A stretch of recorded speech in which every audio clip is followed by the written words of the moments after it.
All right, awesome. Hello, everybody. Woo! Hi, Welcome. team. How are we all this morning? Actually, it might not be morning for you. What time is it? Wherever I can see Sharon. Like, no, that's definitely not morning. She's in the UK. That's evening for her. So put in the chat what time it is for you so we can see where everyone's at. For some of us, it's 7 o'clock in the morning, and we're on to our second 5 a.m. for Kerry. She always wins in the what time is it? Who's got up the earliest? I love it. 12 p.m. in here in Oregon. So that's nice. That's kind of like, whoo, it's okay. It's lunchtime. It's like cruisy time. So welcome, welcome, welcome. There are many, many, many familiar faces, which always makes me excited because I feel like I'm in a room with beautiful friends. Some through brilliant, some through actually our wonderful time when we came and visited you guys in person. And I met some incredible people who live in this beautiful little space called Cottage Grove in Oregon, but it is just so special. It's like a little Jesus hub. It's like a little God hub. It's gorgeous. So welcome and welcome to some very new faces as well. It's awesome to have you with us. Today is going to be a bit of a kind of, we've got a bit of balancing to do, Jesse and I, because Yeah. we've combined two things into one, which one is the deep dive. So some of you are here because you're like, okay, I hang out with God 24/7. He is the author and perfecter of my peace. I don't do anything without him. So you're here because you're like, oh yeah, I lead with God. I don't do any, we do it together. And some of you are here because you're like, actually, I came to the workshop and this, hallelujah, at last, somebody who is speaking the same language, that it's actually not about doing it for God. It's not about look at me, I'm amazing, I've done all these things. It's like, actually, are we doing what God's called us to do? Because when we do, holy smokes, and I've just started to actually to read Andy's book. I'm so excited, Church Without It's a Walls, good this one. guy. Oh my goodness, I've literally just opened the pages and I'm like, let me get in here. She has absolutely experienced what it's like when a move of Christ happens. Like she's been, and again, was hungry for like, okay, God, like I love this Bible, but why are we not seeing healings now? Why is this not? I mean, she obviously isn't as aggressive as I am. I'm like, God, why is this not happening now? She was much kinder from what I'm reading so far in her hunger to see it happen. And I've just come back from an Easter camp with 800 kids. 500 gave their lives to Christ this weekend. Let me tell you that there is a massive, massive move of the Holy Spirit in our young people. Before the end of term last year or last term at school, 20% of our kids, which actually was 100% of the classes that we were in, all gave their lives to Christ in the last 2 weeks before we ended term. So we are sitting on a tidal wave. God is a tidal wave. And in fact, we're standing, and many of you will have seen this before.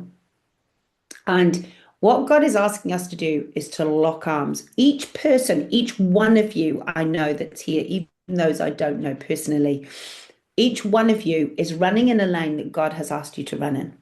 You are doing exactly, you are together, you are as one, and you are running. But what's going to happen with our beautiful tidal wave and when we take ground is there may be some opposition because the enemy, bless his heart, doesn't want us to go anywhere. And we are in a time where he's slightly desperate, which I think is hilarious because he overplays his hand.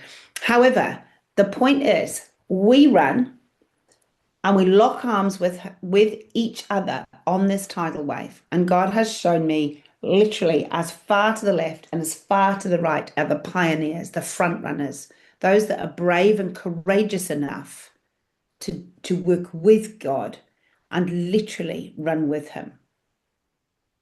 And then at Vision, when I came to the States, he got me to look over my shoulder, and each one of us, there are 10,000 behind us because that's where we do the breakthrough. And this book, this anthology, is 100% part of that. What God also showed me this weekend when I looked was the fact that up until now, it was our generation. Like that's what I saw. I saw us. I saw our faces like, come on, girls and boys, let's go for Jesus. Like, let's just go. And we're all running and we're together. And the thing is, when the enemy tries to attack the person to the left of me or me, I've got others to hold me up because we are going to need each other in this season. And that's what this book is about. It's about each one of you sharing your leadership story alongside somebody else, alongside another, so that as people read this heart of a true leader, the heart of leading with God, they'll just be boom, boom, boom, boom, boom, like blown away. But this weekend, he actually showed me that the kids were in the line too, and it was multi-generational. So this book is where it's at. It's not necessarily multi-generational, but it is going to open doors to more generations. This, our kids are going to read what you do, how you lead with God, and they're going to be totally blown away. Anyone excited? Put it in the chat. Are you excited? Like I'm sitting here fizzing. I want to know. Yes, if you're excited, stick it in the chat that you're excited. Or if it's just me and I'm weird. Because Yeah, I like to not and like we completely were on my saying, I mean, there's so many different leaders out there, so many different types of leaders. And so I want to just emphasize that don't disqualify yourself. My heart behind this whole thing is that we're a collaborative group that over the next 12 months, we're going to be all working together on this. And there's certain aspects of this that we're all going to be sharpening each other on. And so if you're a leader, and I think everyone if you're a Christian for more than a month, you have learned something about leadership and that you have something to share. And it's my job as the author, mentor, and coach to pull that out of you so that it can not only bless you and it's also going to bless others. So yes.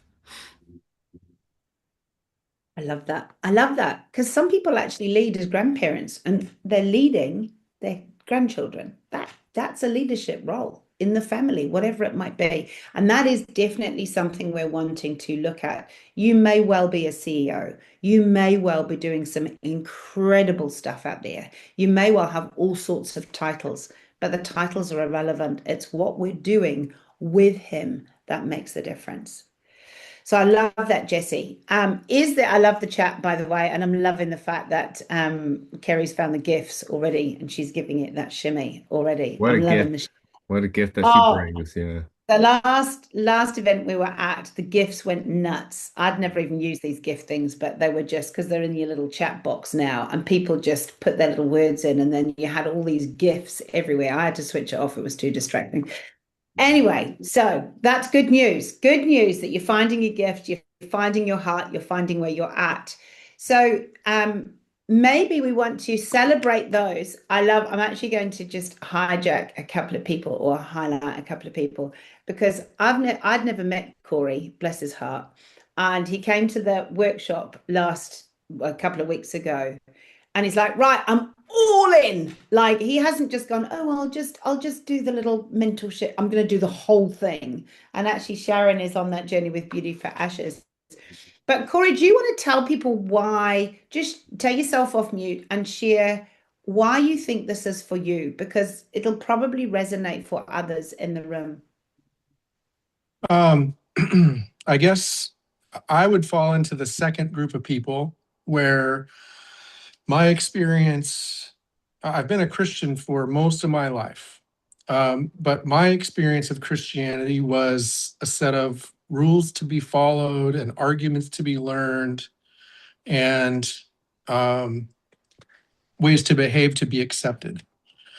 And that was my understanding of what a relationship with God is like. And I think recently he's invited me into a personal relationship and into the experience of listening and letting go of control. And so my journey over the last 5 years has been to let try to let go of my plan for my own life, the things that I thought I wanted to accomplish, and to really try and listen to what God wants to accomplish through me and using me. And it kind of led me here. I connected with Jesse I attended a conference called Kingdom Warriors. And the word kingdom holds a lot of meaning for me lately, or in my new kind of understanding. Um, I think in my previous life, I was trying to build my own treasure and build my own kingdom. And um, and through a series of circumstances, I kind of was able to achieve what I thought I was trying to achieve, and it didn't feel at all fulfilling. And it led me on a journey of, oh, well, if that's not what I was after, what am I after? And all of my life has been a series of fairly easy decisions, kind of like my life almost opened up before me and I just followed the path. I went to college and then found the job that I just fell into, and that led to another job. And it just sort of, I was on a path. And and I found myself all of a sudden in a place where I was trying to decide what to do with my life, but instead of choosing between three things, it was between an infinite number of things. And so I started to pray and ask and invite God into that decision. And that was really the first time I'd ever done that. All my decisions previously have always been, I think, like the rest of the world makes decisions, just in my own logic and my own understanding. And so it was really destabilizing for me and confusing to try and figure out how to make a decision in another way. And um, and maybe trying to conceive of the Christian life as letting go of control instead of grasping for it. And um, so I think part of what I looked at is I've been trying to build my treasure here on earth, and how do I build eternal treasure? Because Jesus talks about that, but it's we don't ever talk about it in church, or like, I don't know, that question has never been, I've never heard it posed out loud. What is eternal treasure and how do you actually build it? And so I started looking through the parables and kind of figuring out what Jesus was talking about. And um, and I think it's about building God's kingdom rather than our own kingdom. And it's maybe just Sure. that simple. Yeah. And so I started kind of highlighting on that word kingdom. So I went to this conference called Kingdom Warriors, and then I met a pastor there who is on a weekly conference call with Jesse called Kingdom Partners. Yeah. Um, and I started a business with a friend of mine called Kingdom Investments.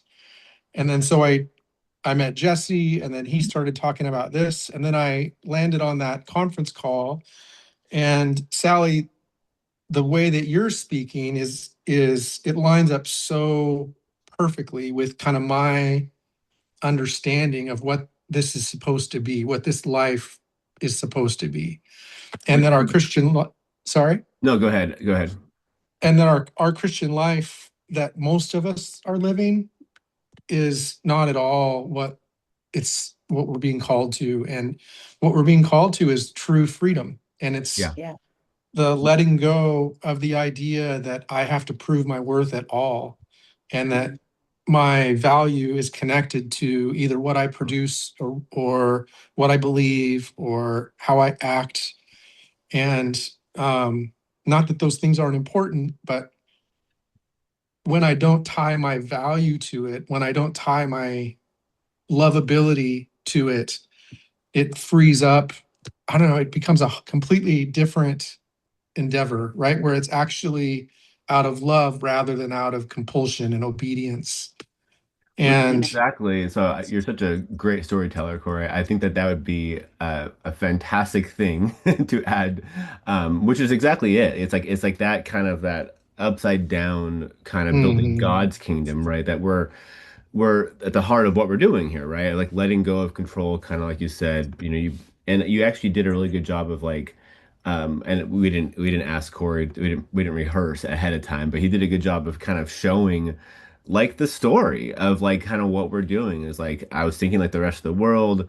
I prayed for breakthrough, letting go of control, and I'll get into kind of like how to tell a good story today. But I think that that's exactly what Corey was saying. Is like we're here because we're building God's kingdom.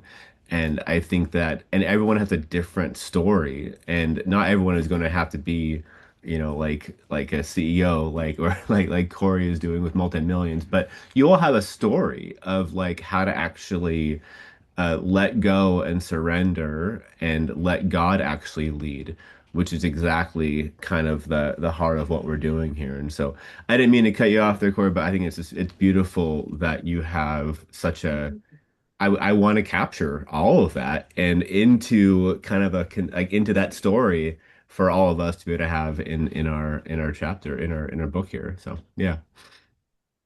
thank Brilliant. you. I've just got one thing to add to both of you. Thank you, gentlemen. And Brian, isn't it lovely to have another gentleman in the room? Because Brian in Breeding for Ashes has been on his own with Jesse. So he's like, yay, another bloke in the house, yay. So hopefully we'll have a couple more too who I know are watching replays because they're busy right now. Well, you know, they've already got other things to do.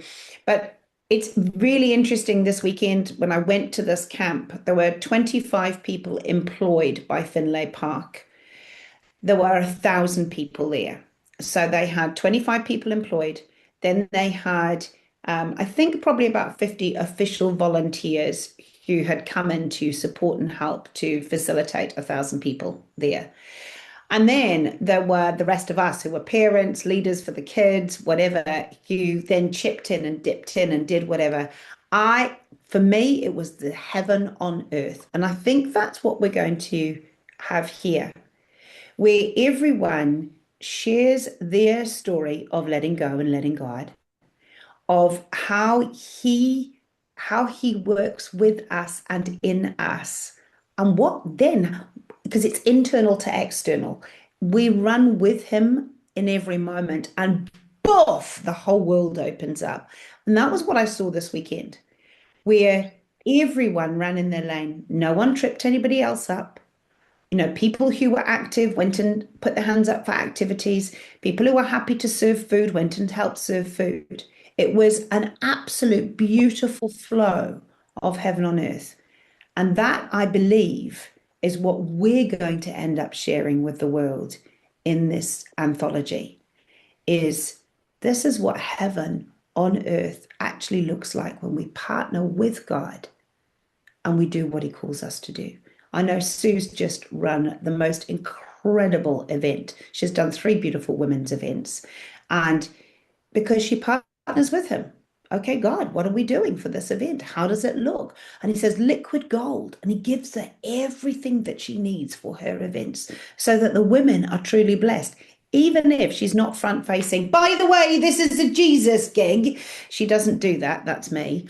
But she does this beautiful walking with him and just blessing and loving on people. So I'm going to hand over to Jesse. Are there any questions just straight up about, am I in the right room?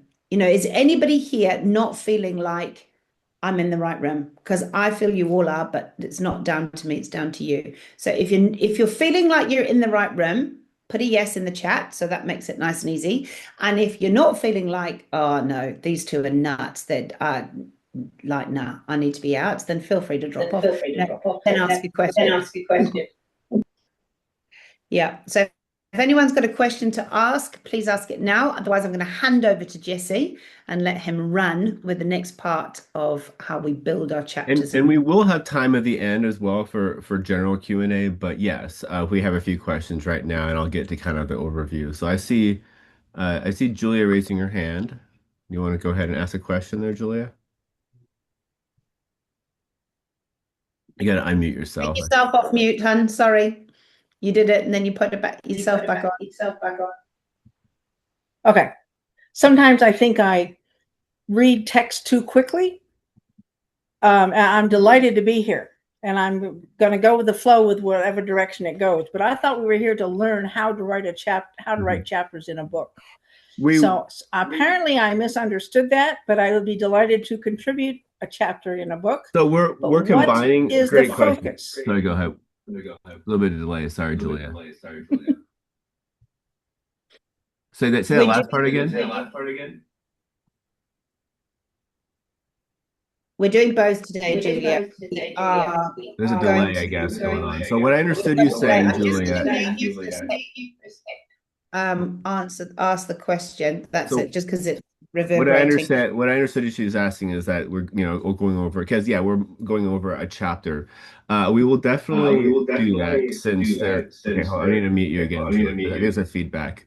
You can put it in the chat because I think there's some feedback and delay. But what I understand you're saying is that you want. Can you stop and yeah. So as far as going over a chapter, I will briefly do that as far as like what it looks like to be a chapter. This is also the session one of our anthology as well. So we're kind of combining together to both offer what a chapter looks like as well as what it looks like for this anthology going forward for those who are staying with us. We wanted to offer a kind of a freebie for those who. So we have a paid anthology that we're going to do for the next 12 months for those people who are wanting to be part of this anthology moving forward. But we're offering it also this first session for free for those who are looking at just kind of testing it out. And so I see in the chat here the total, I'll just do briefly the total timeline as well. We're going to be doing 12 months over for those who are, paying and be part of this anthology. The first 3 months Actually, can we pause? Can we just pause? I can see that question, but can we pause and share with people how to write the chapter? Because that's where many have come because they're the ones that are new in today. And then answer Corey's question. It is 6 months before we go into editing, Corey, although we'll Okay. do some beta testing. So then so if we do the like how, so then what Julia's come for today, they can come and they can see that and then go into what's going to happen for the anthology. If then you go, oh my goodness, this is totally for me. Yes, I'm up for it. Then we'll give you that outline. That'd be great. Thanks, Jesse. Fair enough. Okay, so a good chapter is a three-act structure, and so we start with the story, which is kind of the first act, and then we move into a teaching, which is this kind of the second act, and then finally application. So, so for those who are continuing with us for the full 12 months, the first month we're focusing on the story today. And then the next month we'll be focusing on the teaching part of it. And the third month we'll be focusing on the application. So generally, everything, if we look throughout the Bible, everything Jesus starts with parables and sharing stories. And so the same thing is for us. Even just like Corey was saying, he shared a journey of being kind of seeking the wrong treasure and then getting a situation where he realized that it wasn't for him. And then there was that kind of that aha moment. I'll go really deep today into the story side of it, but that's usually the first part of a chapters. And this chapter is usually about if you're going to do it about a 2,000 or 3,000 word chapter total, the story will be about a third of that. So roughly around 1,000 words. And these are all just guidelines, and it can be very different depending on the type of book you're writing, whether you write fiction, nonfiction. But this anthology will certainly be a nonfiction book, and we're going to shoot around 1,000 words for the story part. Again, I'll go into details of kind of what the story looks like, but for the sake of, the chapter today, story is starts it, and then what we do is we pull the next part, we pull from that story. And so oftentimes the story doesn't have to have, actually, it shouldn't have much teaching in it. It could have implied teaching, but really the best stories, and I'll get into the specifics later, but the best stories don't actually teach. I mean, people don't like preachy stories. They like to be immersed. I think the oftentimes we try to over preach in our stories, and that this really turns people off. And so it's often good just to kind of share your own heart journey in that story. Then after you write that story, you can then teach from it. And teaching it can be any number of things depending on the book. It could be a direct funny, Carrie says preacher brother. I'm not preaching. I'm actually trying to not preach, but this is good. Thank you, Carrie. But the teaching part could be a reflection, even depending on the kind of books you're writing. It could be just a reflection. I know Sally in her book, she just did reflections of what she learned during that time. If you're writing more of a technical book, you can kind of te teach scripture after that. Like, here's the story, but here's actually the scripture part of it, or here's the 7 steps that I learned from this story, something along those lines. And generally, that's another around 1,000 words or so. These aren't gospel; these are just kind of the guidelines. And then finally, you want to end essentially the third act, which is an application. And I've heard this said in different ways of um, what we call that last little bit, but I like calling it an application because it's a way of actually having your readers engage with your chapter. Something where it's like, and this can be the hardest part because it can sound very what you don't want to do is you don't want to talk down to your reader and say like, no, go and do like this. But you want to invite them into doing something with it. Like, hey, dear reader, I encourage you to go and pursue the Lord. It's kind of like oftentimes it's good to have a we language, like we have fallen short. We seek, the wrong kingdom. And so I encourage you to just ask right now what the Lord has for you. So that's usually about 500 words or so at the end. Um, yep.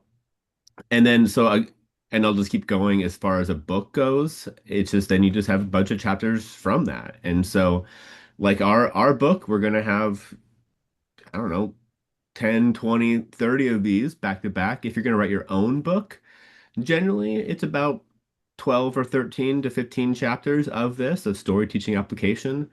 The first part of your book may be more story led. The last part of the book may be more application led, but it's kind of flows in that same kind of categories. Yeah, I hope that helps as far as that. Does anybody have any questions on just a chapter structure in general? I will go deeper into the story part this time because I really want to give a lot of really good and in each month for those doing the full anthology, I'll go much deeper to each section. So those who are doing the anthology, the homework today is going to be the story part, but also I'm going to teach deeply on that. But does anybody have any questions on kind of just the overview of the chapter right now?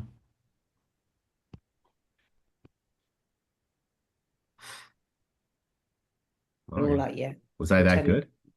yeah, was that good? Julia, does that answer your questions in terms of how to structure the chapter? And then actually, Jesse could, because I know you did this with Brian in a mentoring recently, like when we were looking at, in fact, it might even have been Sharon, because those guys are writing a full book. So what they've decided to do in our previous session is just mute that for a sec. What she's decided in the previous session is they're running with us to write their chapter, but they've also decided to write their own book at the same time. So we're mentoring them through writing their own books. They're getting a double portion out of what we're doing.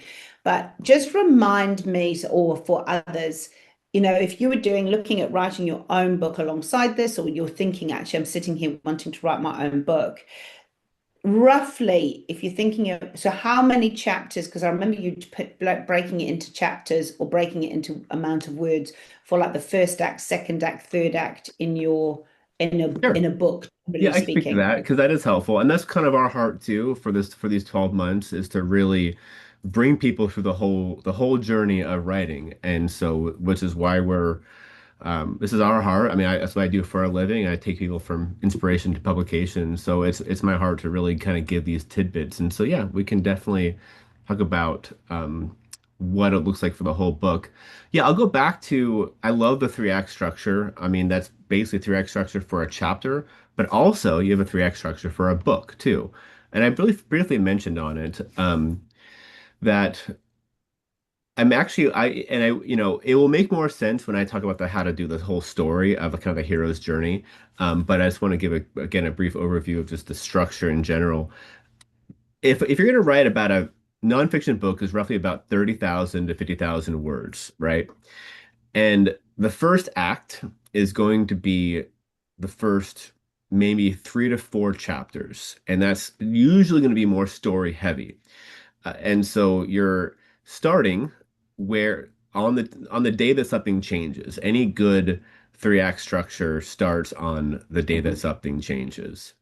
And then it moves into I love and take Annie's book for example. She had all these chapters and she wrote, but like, we really got to start with your husband had a vision from God that set you on this that basically changed everything, right? It wasn't the noble journey yet, but it was the moment that something changed in her life.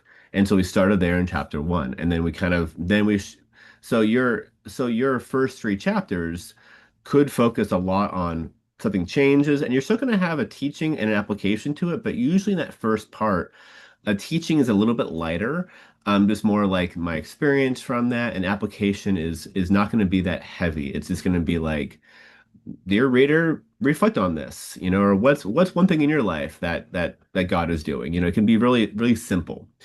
Then you move into like the second act, and that's where oftentimes the meat and the struggle comes in. And so usually you enter on if you write a fiction book, you're entering on a noble journey. The character's accepting the quest. And same thing in a nonfiction. Your reader is going to accept the quest and go on this with you, go on this journey of struggle with you. And so roughly like chapter 5 through, I don't know, 11 or so, you want to have a good meaty, like maybe 6 chapters in the middle of your book. If you're going to have a 12 chapter book total, you have maybe three of the act one, 6 of act two, and 3 of act three. Again, this is not gospel. This is just kind of a general like parameters. And that's where you're going to do more of the teaching. It's like something that still going to have stories, still going to have case studies. You're still going to share about what you go through. You can bring in other people's stories, you can bring in Bible stories. You're still going to have something to teach on the meat of your book. But then you're going to move into more of the teaching there, and then this is where kind of more of a heavier application can come in as well. And then the final 3 acts, so the third act is same thing again, story, teaching, application, but generally it's kind of the bring it all together. It's kind of like you're kind of landing the plane. So you've already taught all your things in your meat of your book. Now the last 2 or 3 chapters is going to be like, okay, now let's bring it all together and let's go ahead and um, how are you going to change the world, dear reader? And again, this is just a big overview, but that hopefully that is helpful. And I do want to actually jump into because I actually want to just kind of share the hero's journey a little bit because this is actually part of a story. It actually works out really well and it segues really into what I was going to share about today anyway. Um, it's funny, it is fun how these 3 act journey that or as the hero journey as Joseph Campbell calls it, there's a lot of different ways to progress through a story, through a book, and I've kind of boiled it down into like 5 main steps of a journey. So I'm gonna go now deeper into a story part now to kind of. So does this make sense? We're kind of jumping to like big picture, and then we're kind of going down to chapter or going down to story. Does that make sense? Or is there any questions so far before I go really granular? Yeah. Is that a thumbs up for you guys? So we've talked about the overview. We've now talked about the structure of story teaching application. And Jesse's gone a bit deeper about the amount of words for a book, but actually it's still the same process for a chapter. So are we ready to do a deep dive on how to tell a story? Great. We're ready. Okay, we've got I some love nods. this. And Away you go. I'm sorry if I was confusing on these big. It's great how they're all kind of follow the same kind of basic structure. It's like the how to tell a whole book, how to tell a chapter, and how to tell a story. It's all kind of the same basic, roughly things. And so since today is about the story, I'm gonna go ahead and just bring you on 5 steps. And last one I did the hero's journey from Joseph Campbell has like 12 steps, and then I try to boil it down into 7, and I thought that's still too many steps, too confusing. So I'm gonna try to boil it down into 5 to make it much more easier to grasp. Um, and so again, this is the homework for those people who are in kind of our anthology is how to tell how just write your story. Take something that God has done to show leadership, some thing in your life, and the first step is to start on the day that something changes. And this is something that's really just really important. I mean, it's like you see in movies that they spend a lot of time with like the scenery and this kind of the setting the stage, but we don't really have that opportunity in fiction because we want to get people right into the action. And so you have to kind of do this kind of balance of you're starting in your story, you're not quite on the noble journey yet. You haven't quite um, did the hard thing yet, but something usually uh, grabs your attention. Like again with Andy's story, she had a vision from God. And John Bevere was another one that I just love showing this is that his story, The Fear of God, he was at a conference and he had this vision of this wind blowing into the atmosphere, and basically uh, he just felt God was kind of wanting people to stop getting off their phones and just kind of actually respect him. And so he shared the story of the wind coming in.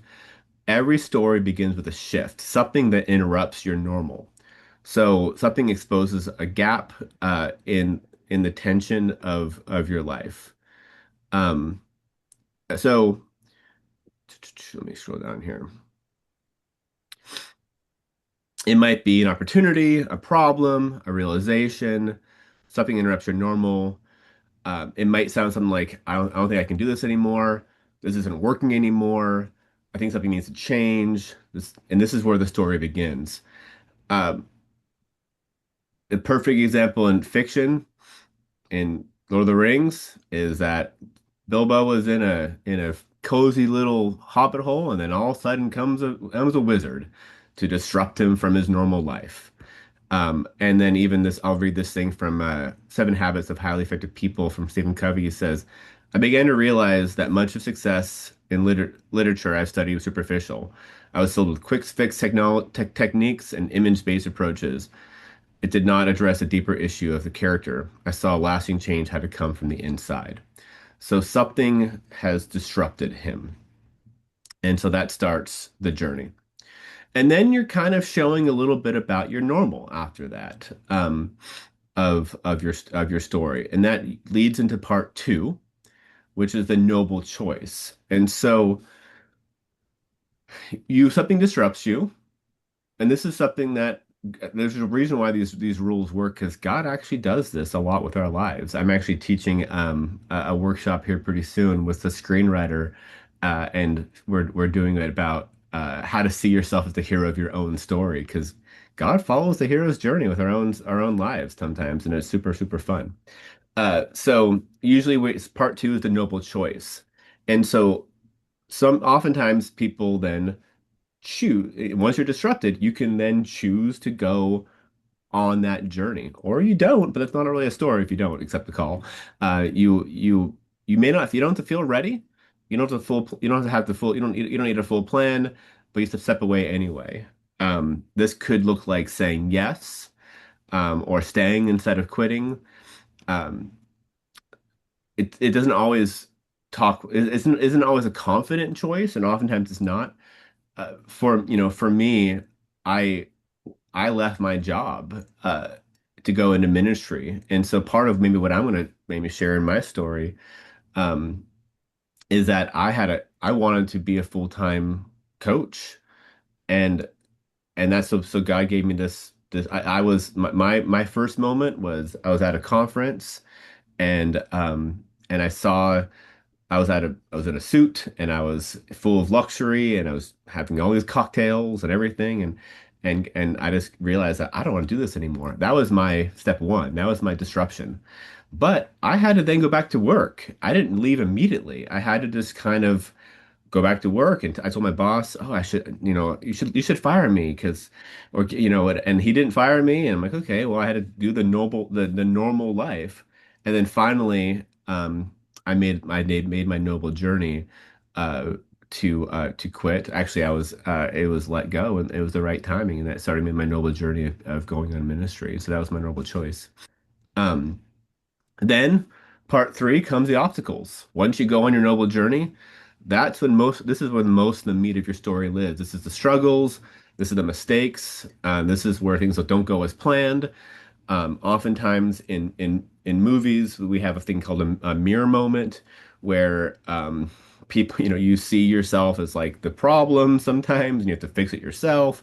This is kind of the meat of the story. You feel stuck, feel frustrated, and you learn your character, etc., etc.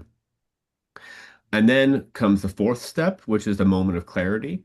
And this is something could also be, yeah, it's something clicks. It's like just like even Corey was saying, he was like, "Oh, I could not, I was building it my normal treasure, but I need to build an eternal treasure instead." And this this isn't always once you have that clarity, it doesn't all things become clear, but you don't always have the tools and things to do so. Uh, and again, everyone's situation is so different, so feel free to add your own flourishes and write your authentic story. But just these are helping you kind of get these pillars. But this is this is where you start go trying to figure out how to actually like assimilate this truth in your life. And then finally, the last part is the change. And this is where something is different. This is a surrender, uh, surrender to God's kingdom, surrender to letting God be in control, and and where you can respond differently.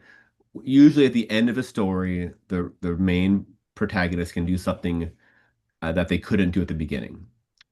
And so, whereas maybe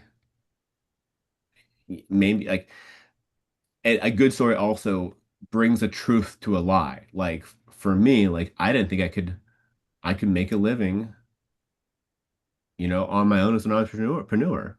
That was my lie that I believed at the beginning, and it was a fear journey. But then at the end, I'm like, well, I can, and you're leaving the reader with a moment of hope, a moment of learning. And this is not the teaching part. The teaching part comes next.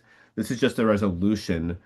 And it doesn't even have to be like a perfect ending, too. It could just be like, and then I had hope. Pretty much something shifted. It doesn't have to be dramatic. It's just kind of that you're actually moving towards something greater.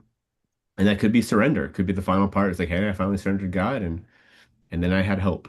Um, or yeah, I know people on the call here have different stories, but it's like I learned that I wasn't building my own king. So even like collaboration. I know one person's going to write about collaboration, which is my favorite heart. But it's like I learned I couldn't do it on my own. I needed other people to do it with me, and so that could be that last little bit. So, any questions on that so far of these five steps for Yeah, go Corey. story? Yeah. Oh, you need to take yourself off mute. Thanks. Um, so let me see if I got that. So I have down the five um, pieces are starting on the day that something changes. hmm The second one is a noble journey. Yeah, or the noble choice, but yeah, it's relatively the same thing. Like you're making a choice to go Sure. on this journey. Yes, exactly. And then the third one is this, I didn't get the name, but the struggle, The like struggle or obstacles. They're kind of interchangeable. Yeah, and then moment of clarity, and then maybe the change or the resolution, surrender. yeah, Exactly, all of those, and that's the thing is I try to boil like 9 or 10 steps down into five, and so you're absolutely right. That is that surrender, that change, that something, that resolution at the end. Yeah, good. And there'll be deeper documents on each one of these. I'll again those who are joining us on the 12-month journey. All these are written out into bigger details, but I just want to give you kind of the overview of that. And then just to kind of like, Corey's got another one. Or okay, is that that's a yes, was it? That's a yes. Yeah, Okay. I've got one more question. So these calls, are they more about writing technique and structure and how to build a chapter, or is it talking about leadership and the nuances of what that means in relation to the kingdom? Like, is it topic oriented discussion or more technique oriented or both? the first 3 months will focus on the chapter and the vision of what we're building. And everyone has, I love this in collaboration, is I believe that everyone has their story to tell. And so it's my job to pull out that story and help and I will help develop the story as you're writing. So this first month, submit that story. Second month will be about the teaching. Third month will be about the application. And I will be in there kind of offering notes and kind of helping you develop it along the way, right? Then we're moving into the 4th through 6th month is more about how is somewhat more of the mission in a lot of ways. Sally and I are going to be interviewing each person who are joining us, and our heart is to promote and highlight and spotlight each person and whatever they're doing. And so that is more of the mission. And so it's kind of getting to what you were saying, Corey, about like what does it mean for leadership, the cohesiveness of us. We'll be reading each other's chapters during that time, and we're going to be building kind of a cohesive nature of it. And we'll be working on maybe a name at that point. We're not stuck on these names. We want to make sure that like what the book's going to be about, and kind of this thread. I will, me and Sally are carrying the vision, and we'll keep it pure, but we're also kind of bringing a level of collaboration to it. Then after that, the last 6 months, we're moving into kind of the publishing journey, the editing, and then the publishing and all that. Does that answer your question? Cool. Um, Yeah. and so I just wanted to also share too, and I was going to share this first, but it just kind of felt really good to kind of go into the overview of the story. But the heart behind a story too, and I think if I'll just rush through this because it actually we've already been kind of sharing this, but we're not doing an agenda. A good story is story focused, not agenda focused. And so it's like, imagine if somebody, just came to you and said, "Hey, I received a diagnosis." You wouldn't start preaching to them. You would sit beside them, you would hold space with them, looking to connect. And so a book is doing the same thing. We're wanting to grab the reader's attention with each story and bring them on this this journey of feeling seen. And I want each chapter to do that. And we'll definitely help you do that. But people grab books for what they can get out of it, but they'll keep reading if they feel like they're seen. They'll stop reading if they're feeling an agenda on it. So it's just like God, he came down to our level to be the guide to us. And so our job is to make our stories accessible, and we can bring in details sometimes, but sometimes specific details may be too much. And by all means, write your story. This will come. I will help edit this down, but we want to make sure that people feel like they can see themselves in your story. Like if we write about certain things that are unattainable, they may feel alienated. So there may be ways to like take the same essence and actually like let them know that, hey, this is available to you. You can actually get this as well and give them encouragement. But also, it's important to be honest. I think that some people feel the need to like polish their story, especially Christians. We feel like the need to polish our story too much. And it's like, if I really shared what happened in my life, then people would be turned off to God. Well, no, actually, it's the opposite. People are not looking for perfect Christians.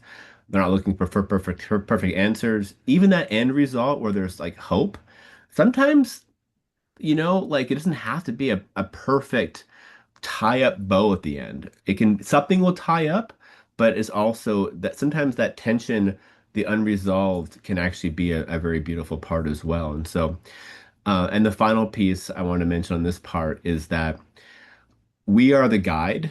And so the last anthology was a bit more that I had to focus on this because we mentioned the theme of that one was beauty from ashes, that God really took beauty from our painful stories. But sometimes stories are not ready to be told if we're still in the middle of it.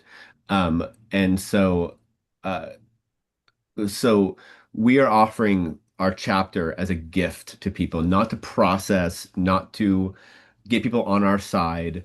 And it's because if people feel like that, if readers feel like that we're still in the middle of this and still unhealed and unresolved, they can feel it. So it's oftentimes like we're offering this as a gift where we can tell our story, our struggles, but from a place of that God took care of me, God brought me through it.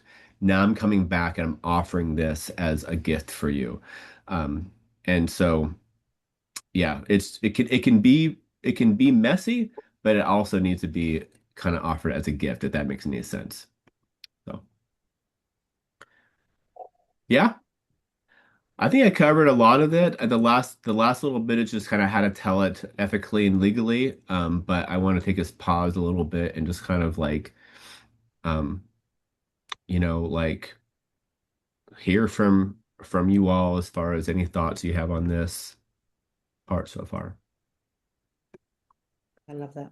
So I've stuck in the chat the five parts of the hero story. So you can just copy and paste on the chat if you want to copy and paste that. And I've also given you a quick overview of the 12-month journey. As Jesse said, each month is very clear and specific. So there is a group at the moment who are part of Beauty for Ashes. We're just literally, as of like Monday next week, going to be going into the crowdfunding phase.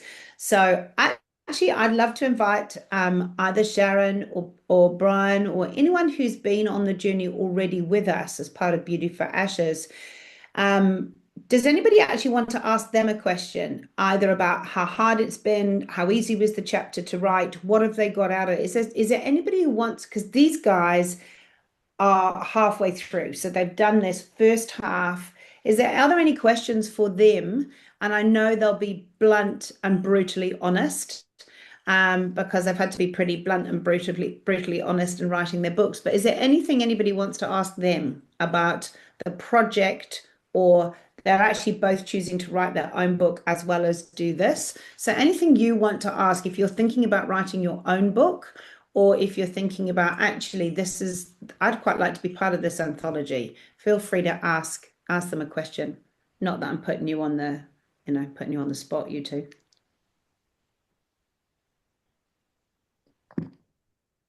My goodness, crickets. Holy I know. smokes. People are crickets here. I've got a question. All right, Kylie. It's Hello. gonna be a little loud though.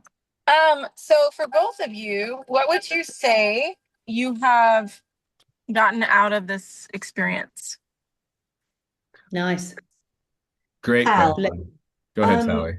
Thank you. I'm just kidding. yeah, well, I don't mind starting. So, I've had lots of prophetic words about writing, and this opportunity came up, and I just thought, I need to do this. And then I started and thought, why am I doing this?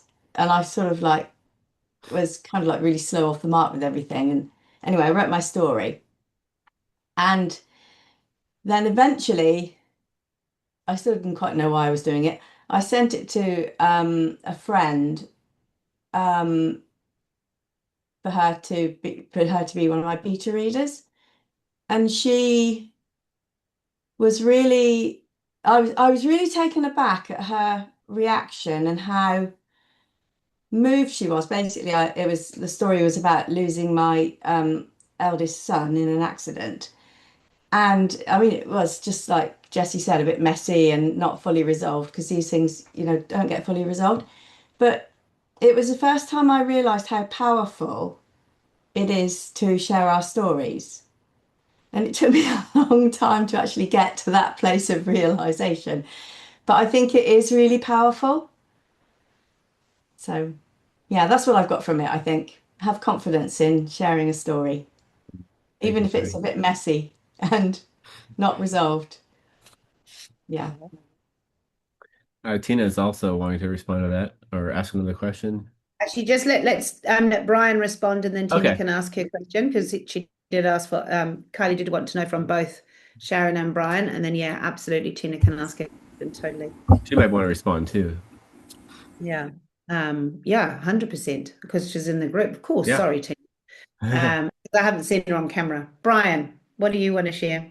Yeah, I just want to say exactly similar things to Sharon. I didn't really know what I was getting in for. I had to write a book on my heart for many, many years, and I want to thank my sister-in-law who's in the picture here. So for getting me involved with Sally and Jesse, and it really for me just drew out um, just a richness that I didn't even know I had. And when I started to write, it's when both Sally and G said, "Oh, this is amazing." And I didn't actually think about that even while I was doing this part of the Beauty for Ashes, that it highlighted the hard stuff. And sometimes, you don't really want to share.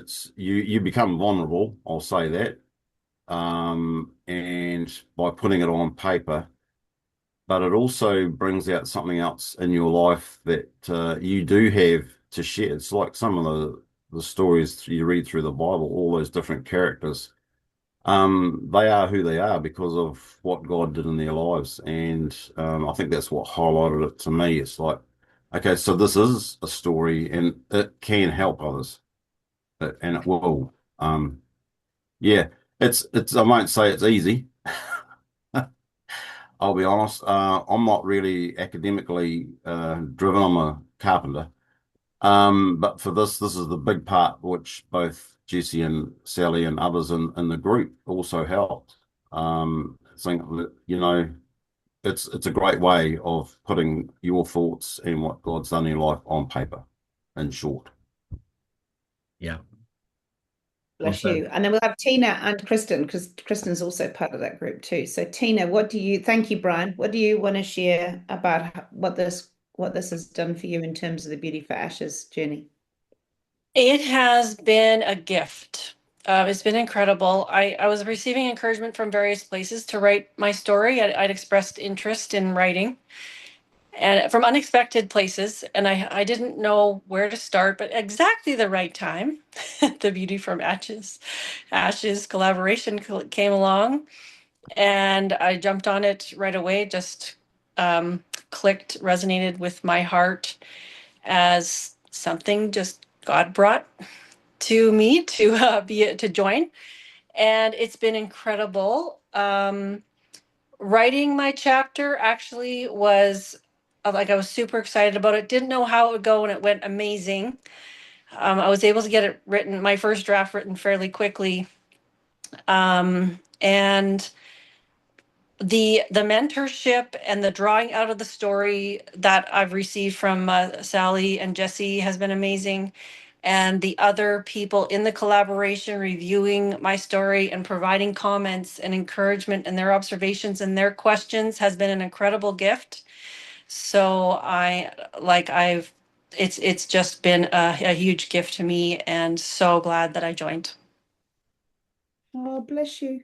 I love how we've just done this like totally off the cuff. Yeah. Kristen, take This is us a home. collaborative effort, which is so much And fun. I this is love like where Jesse and I go, dear God, please say something nice. Anyway, it. Kristen.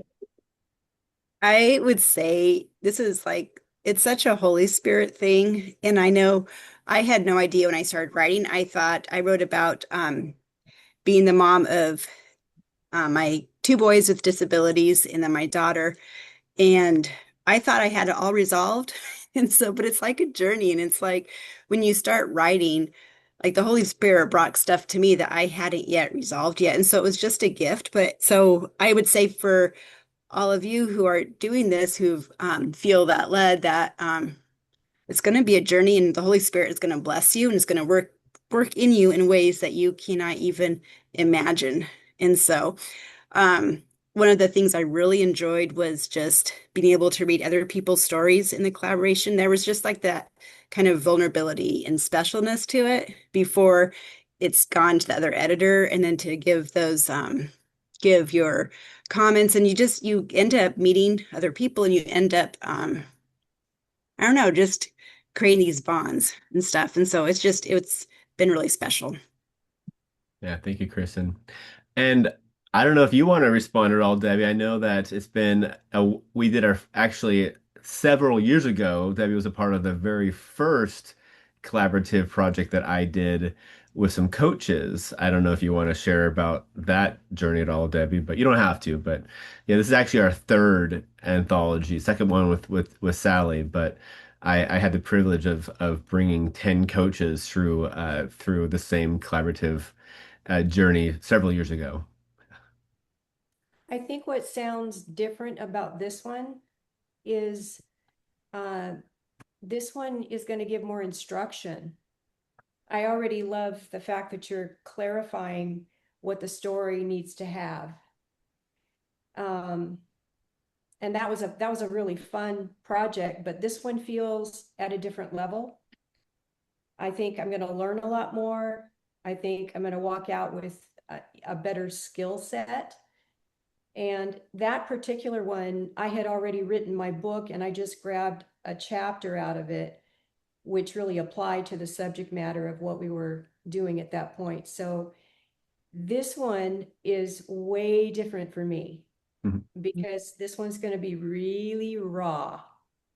This one's Amen. really fresh. This is something that I'm in real time Yes. learning to undo and redo what leadership looks like.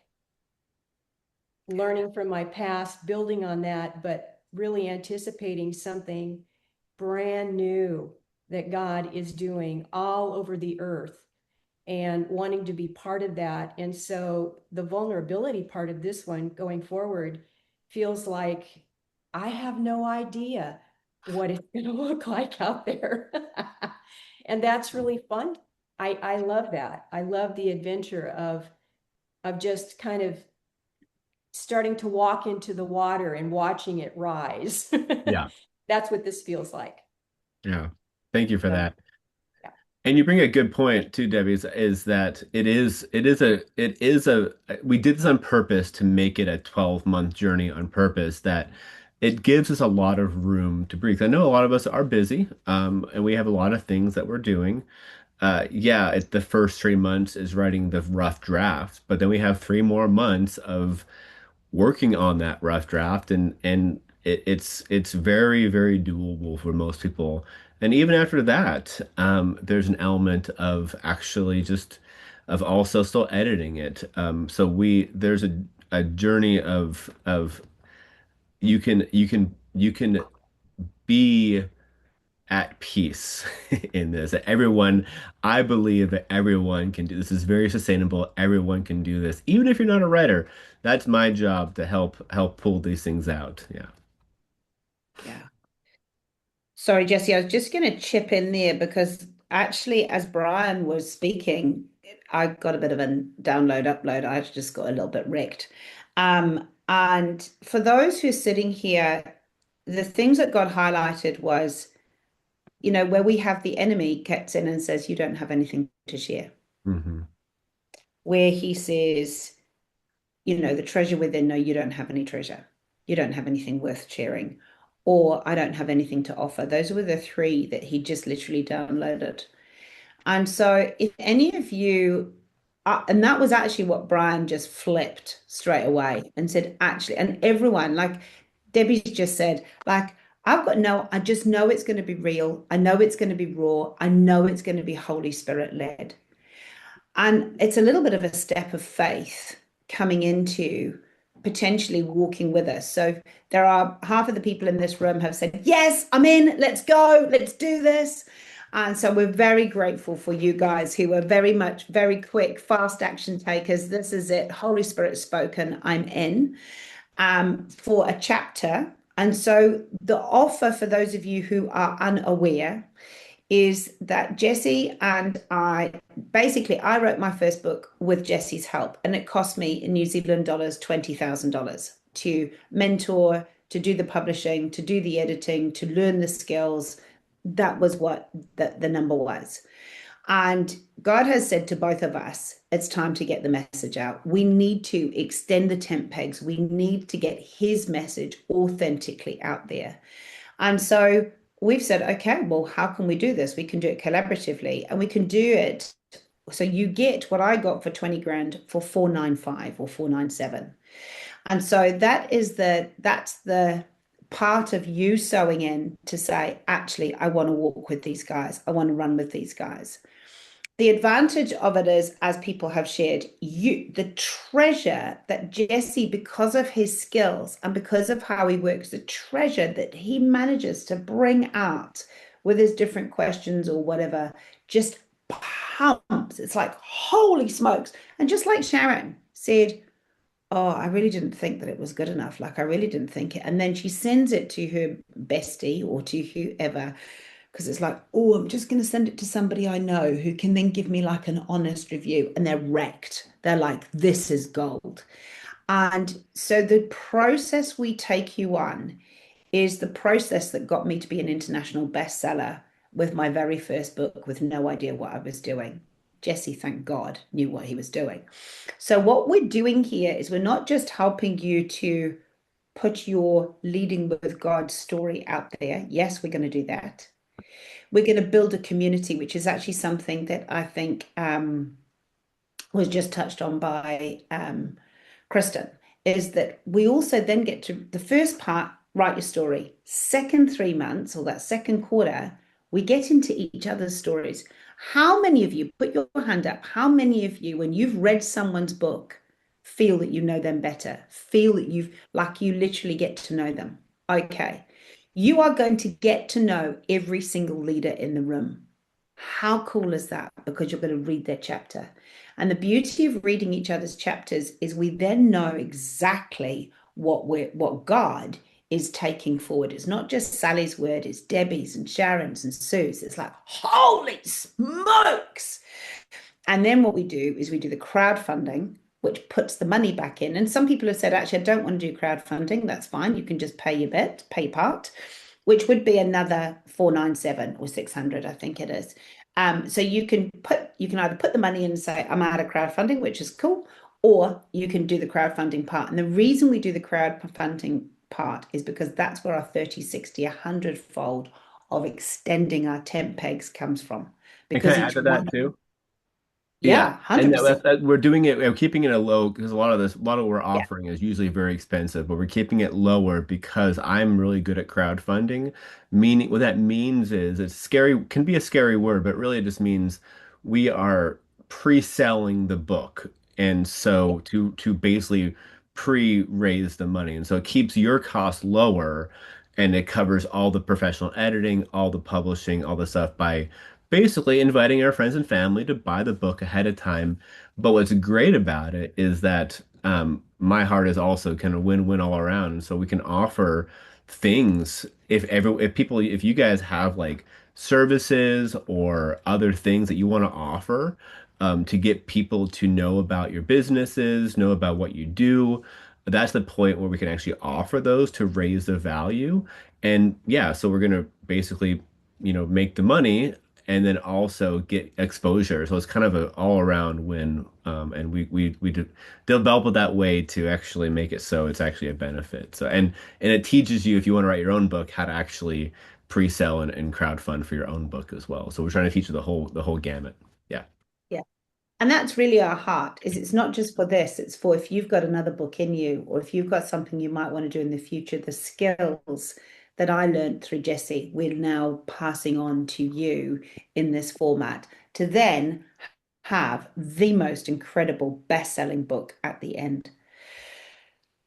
Whew. So it's a bit of a journey of faith. It is Holy Spirit led. Kylie, sorry, Lee had her I think hand up Leda as hand well. up too. Yeah. No, Yeah. you're done. No, Okay. she didn't. She was just saying yes. Kylie, go for it.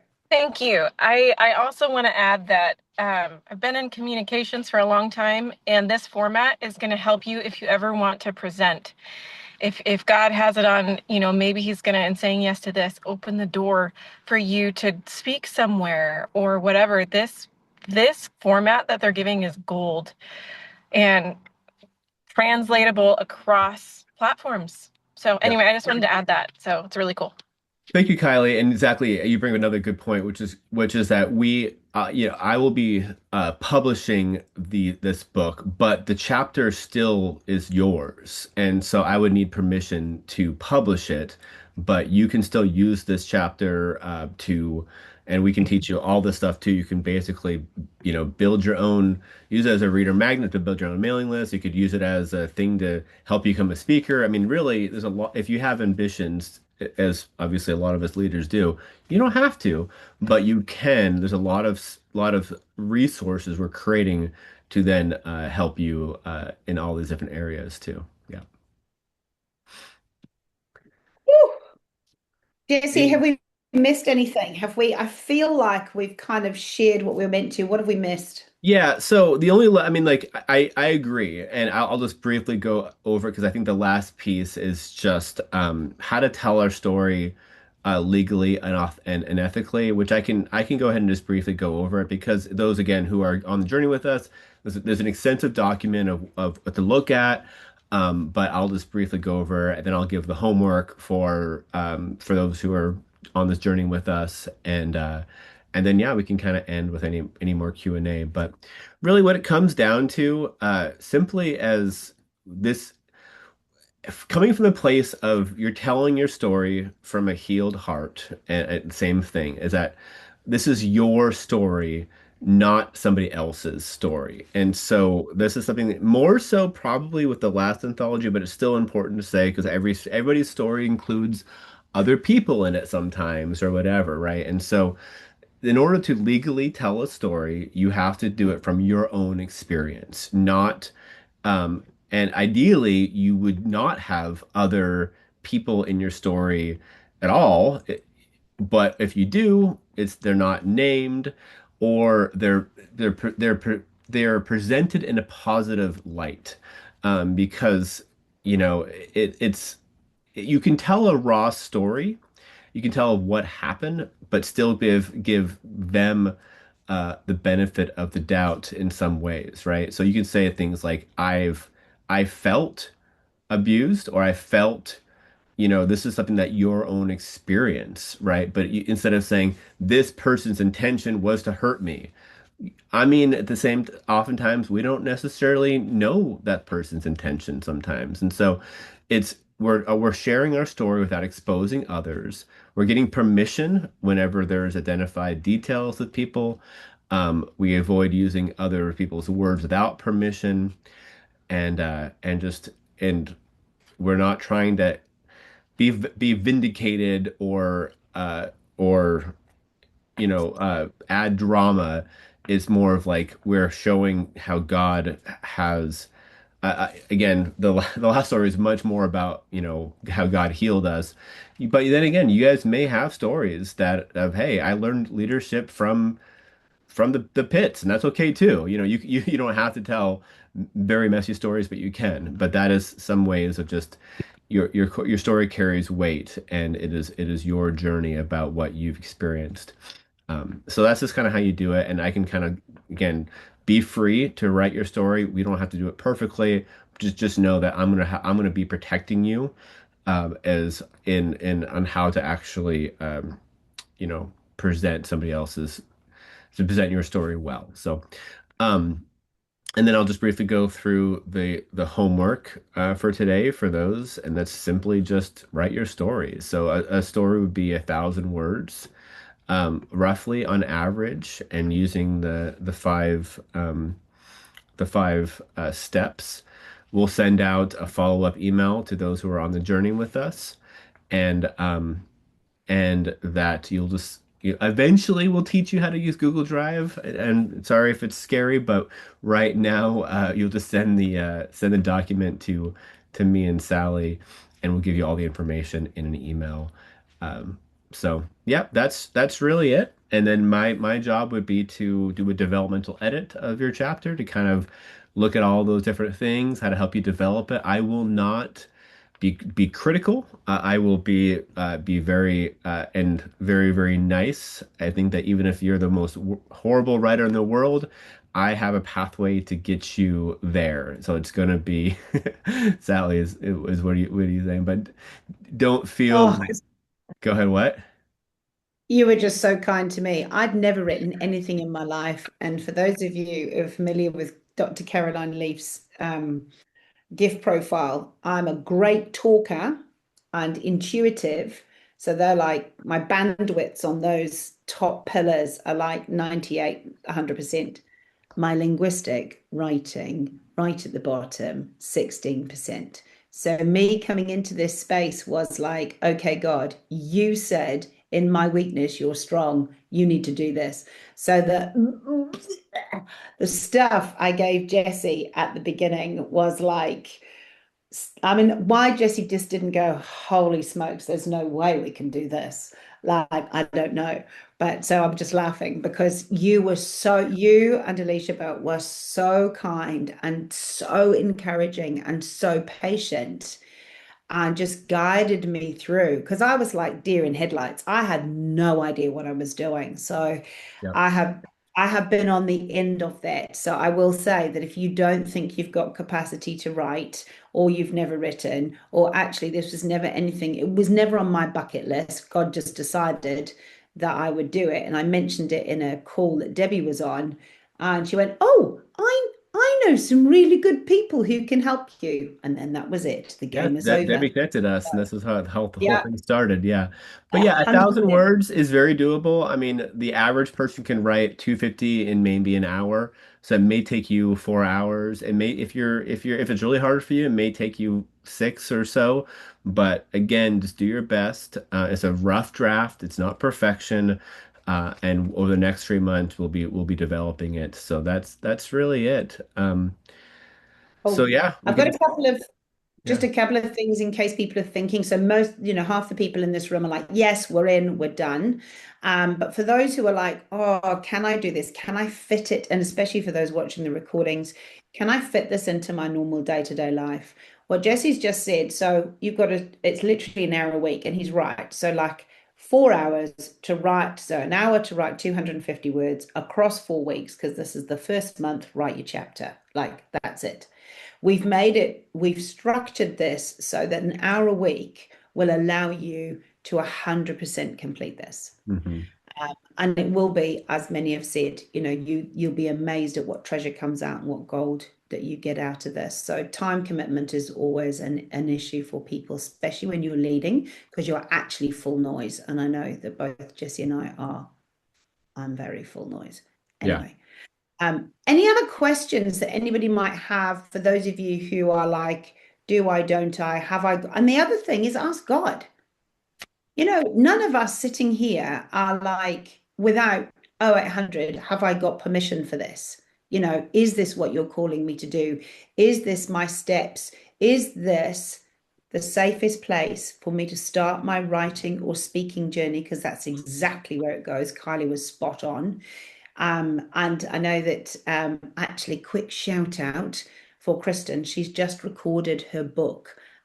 So when that comes out, we'll let you know about it. But she said, oh my goodness, like when you speak it, and she's got quite a few speaking engagements. So 100% are you called to speak? Are you called to share his word? Are you called to do something? And is this going to be the gentle journey of progress with a group of very cool people, just quietly? Look at this group. This is heaven right now.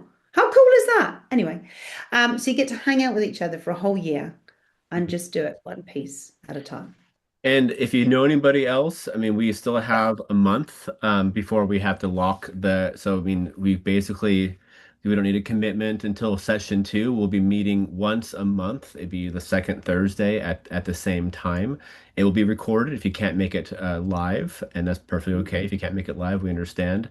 But before the next session, you can if you know anybody else out there that may be good for this, let them know. Send them to the website abovethesun.org/collaborative book, as Sally put in the chat. You can email each one of us and talk about it. But yeah, we say if you liked us, tell your friends. If you don't like us, tell your enemies. We're building this. We do have some spots for more people who you believe that are leaders in this world. And yeah, we'd love to have you on this journey. You have until basically hopefully get it in as soon as possible. But yeah, we have until the deadline is until the next session, so they can watch the recording essentially of this session before and before next session, and they can catch up writing their story. They may have to do double duty next month to write the story and teaching at once, but people can do it. It'll be okay. But tell them early so they can kind of get the story in quickly. So. So good question, Amber. When is the Yeah. next session? The next session is on the second Thursday of each month. So second Thursday of each month, and it's going to be at the same time as this. And actually, it's been lovely to see Sharon today. Our previous anthology, their Beauty for Ashes, just had sitting just her and Omashola. In fact, both of them are on today from the UK, which is great. But bless them, they've had to literally just listen to the recordings the whole way through because it's the middle of the night, has been the middle of the night for them. So it's lovely to see you. So you can 100% do this by just listening to the recordings if it clashes with your day to day or whatever it might be. But this time, same time, second Thursday of every month, this will be us for the ongoing And that's for the journey. States. I mean, there are people all around the world. So it'd be noon Pacific on the second Thursday in then I know that in New Zealand it's probably a Friday. No, it's still Thursday? No, it's the same time wherever we Okay. are, Jesse, because whatever time we rocked up to this meeting today Right. is the same time. So, yes, it Perfect. might be 12 o'clock for you, but it's 7 a.m. for us Oh, in New that's Zealand. right. Ultimately, what I'm trying to say is whatever time you rocked up to this call, in whatever time zone you're in, this is this is what we're going to do on the second Thursday. I love it. All righty. Anyone got any other questions? Five principles for telling the story. Kylie, it's actually in the chat, the five principles, but I'm sure Jesse can But give you I more will detail. tell those who are I have deeper documents for all of this who are joining Yeah. us on the 12-month journey. So I have deeper documents that will send each one of you to go deeper into each one of these. And we have a whole syllabus and everything. So yeah. Yeah. Yeah.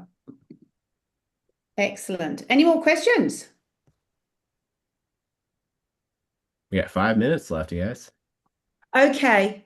Oh, Kerry, and some more info. Yes, and some more info. That's right. Okay, I'm going to be really bold. Who's in? Who's like, actually, this is for me? You can just put for me or I'm in the chat. I want to know who's in. Debbie's in, Corey's in. Come on, put it in the chat. If you're in, let's hear that you're in. Woo! Kylie's in, Tina's in, Kristen's in. Oh, Kerry's going to give me a gift now. Absolutely. Corey's in. I love it. Okay. And if any of you, as Debbie, if you put your hand up to ask a question or just to say you're in, it's come up on the little doobry. So if you want to ask a question or share something, by all means do. If any of you've got questions going forward, Andy's in. I love it. See, that's it. We're in. Amber's in. Woohoo! I love it. She's like, I'm in by faith. Like, No, seriously, I don't absolutely. want to be here. She's like, no, don't do this to me, God. But it is, it's going to be a really, really amazing, incredible journey. So thank you to each one of us or each one of you who've been here.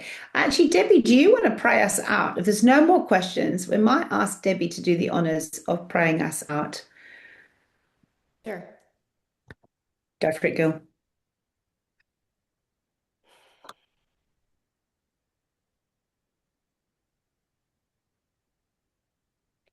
Father, thank you so much for what you have done for us that has brought us to this moment in time. And we're basically just lifting our hands to you and offering you what it's like our loaves and our fishes. We are just lifting that to you. And we look forward to seeing a supernatural impartation and an explosive gift that really does reach not only the world, but inside of us. Let this be a transformation moment for each one of us. And we thank you that you have organized this, that in your forethought that is so good, that this book has already been written and it is in your library. And so let that just take the pressure off of all of us as we go through this learning process and grow with you and with each other through this project. In Jesus' name, amen. Man, thank you. Yeah. Beautiful. Thank you all so much for your time, for your input, for being interactive, for being present. Jesse and I totally selfishly want to see this book get out and your name on it, because it is going to literally go to the nations. And that's what God is asking us all to do right now. We've done the inner game. Now it's time to get the message out. So I just pray a blessing over each and every one of you. Have a wonderful week ahead, and we'll be in touch. God bless. Change the world. Thanks, team.